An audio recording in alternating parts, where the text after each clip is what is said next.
Bismillahirrahmanirrahim. Assalamualaikum warahmatullahi wabarakatuh. Alhamdulillah, wassalatu wassalamu ala sayyidina Rasulillah wa alihi wa sahbihi wa mawalah. Alhamdulillah, semoga kesehatan, hidayah dan ma'unah dari Allah Subhanahu wa ta'ala senantiasa meliputi kita sekalian, dan semoga di dalam bulan suci Ramadan ini semua kita insyaallah senantiasa mendapatkan rahmat dari Allah Subhanahu wa ta'ala, sehingga kita dengan mudah melaksanakan berbagai rangkaian ibadah, baik itu ibadah fardu, demikian juga ibadah sunnah. Mari kita bersalawat kepada Rasulullah Muhammad sallallahu alaihi wasallam. Semoga rahmat, kasih sayang dan karunia Allah Subhanahu wa taala senantiasa terlimpahkan untuknya, dan tentunya kita semua berharap mendapatkan syafaat dari Rasulullah Muhammad sallallahu alaihi wasallam. Pada kesempatan yang mulia ini, saya akan menceritakan sebuah riwayat yang sebetulnya disandarkan kepada sahabat, yang dikenal dengan hadis mauquf, karena hadisnya disandarkan kepada Abdullah ibnu Abbas. Akan tetapi ulama memahami bahwa meskipun disandarkan kepada Abdullah bin Abbas, akan tetapi hadis ini bisa dihukumi marfu' sampai kepada Rasulullah sallallahu alaihi wasallam, karena sekaliber Abdullah bin Abbas itu tidak akan mungkin berdusta dan tidak akan mungkin mengada-ada sesuatu yang tidak pernah dilakukan dan tidak pernah diucapkan oleh Rasulullah Muhammad sallallahu alaihi wasallam. Dikatakan bahwa innar rajul la yujarru ilan nar, ada orang yang diseret masuk ke dalam neraka. Fatanzawi, dan ternyata apa yang terjadi? Neraka ini enggan menyiksa orang ini. Fayaqulu lahar rabb, lalu Allah berkata kepada neraka, malaki, kenapa kamu enggan menyiksa orang ini? Lalu neraka mengatakan, ya Rabb, orang ini senantiasa mohon perlindungan kepadamu dari siksaan saya.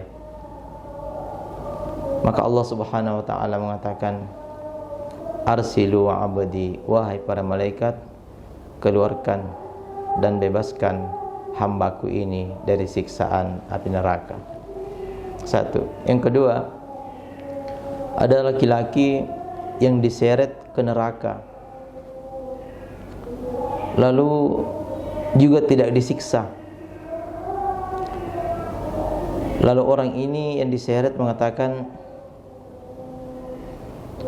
maka hadza dhanna bik, apakah persangkaan yang baik kepadamu itu ya Allah tidak cukup? Maka Allah berkata kepadanya, fama dhannuk, apa persangkaan baikmu itu? Lalu orang yang sebentar diseret ini mengatakan, anta sa'ani rahmatuk, saya selalu berharap kepadamu agar engkau selalu melimpahkan rahmatmu kepada aku. Yang ketiga, ada orang yang diseret ke dalam neraka, lalu kemudian neraka itu, bahkan orang ini masih jauh,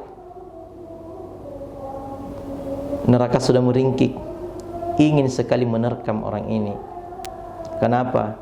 Karena ternyata orang ini melakukan banyak pelanggaran, akan tetapi merasa bangga dengan pelanggarannya dan berbeda dengan hal yang dilakukan oleh dua orang tadi itu sebelumnya. Oleh karena itu dalam riwayat ini penting kita memahami bahwa yang pertama, orang yang selalu memohon perlindungan kepada Allah Subhanahu wa taala, maka insya Allah neraka pun juga mendengarkan permohonan orang yang bermohon itu. Dalam sebuah riwayat dikatakan neraka itu mendengarkan permohonan seseorang sejauh 500 tahun perjalanan. Orang yang melakukan perjalanan jauh dengan kendaraan tercepat itu masih didengarkan oleh neraka. Oleh karena itu kita senantiasa diajarkan oleh Rasulullah sallallahu alaihi wasallam untuk memohon perlindungan dari siksaan neraka. Yang kedua, orang yang selalu baik sangka kepada Allah Subhanahu wa taala, meskipun banyak dosanya, meskipun pelanggaran selalu ada, akan tetapi dia juga tetap berbaik sangka kepada Allah bahwa Allah Maha Kuasa, Allah Maha Penyayang, rahmat Allah melebihi dari segala murkanya. Maka ternyata orang yang prasangka baik kepada Allah itu pun juga mendapatkan kemudahan dari kemudian nantinya. Sebuah riwayat dalam hadis Bukhari dikatakan, man sa'alallaha al-jannah faqalatil jannah Allahumma adkhilhul jannah. Siapa yang memohon surga kepada Allah Subhanahu wa taala, maka surga pun mendengarkan permohonan orang itu, dan surga berkata, ya Allah, masukkanlah orang ini ke dalam surga. Wa man istajara minan nar, dan orang yang mohon perlindungan dari api neraka juga pun neraka mengatakan, qalatin nar Allahumma ajirhu minan nar, ya Allah, lepaskanlah dia dari siksaan api neraka. Oleh karena itu, hal penting kita pahami di sini bahwa seberat apapun pelanggaran yang kita lakukan, namun tetap kita selalu ingin kembali kepada Allah dengan sebaik-baiknya, mengharapkan rahmat Allah Subhanahu wa taala, maka insya Allah Allah akan tetap memperhatikan hamba-hambanya. Dan janganlah sama sekali sombong, merasa berbangga dengan dosa-dosa yang kita lakukan, karena inilah hal yang paling dibenci oleh Allah, dibenci oleh neraka. Maka insya Allah kita semua yang senantiasa berharap kepada Allah akan mendapatkan karunia darinya. Wa rahmati wasi'at kulla syai'. Maka dia firman Allah Ta'ala, nanya pemasiku melebang di sini sewa-sewa. Betulnya kasih sayang Allah itu melebihi dari murka Allah Subhanahu wa taala kepada hamba-hambanya. Semoga ibadah yang kita lakukan menghapus seluruh dosa-dosa kita di bulan Ramadan ini, dan insyaallah aktivitas ibadah kita semakin meningkat. Amin. Demikian yang saya sampaikan dalam ceramah singkat ini.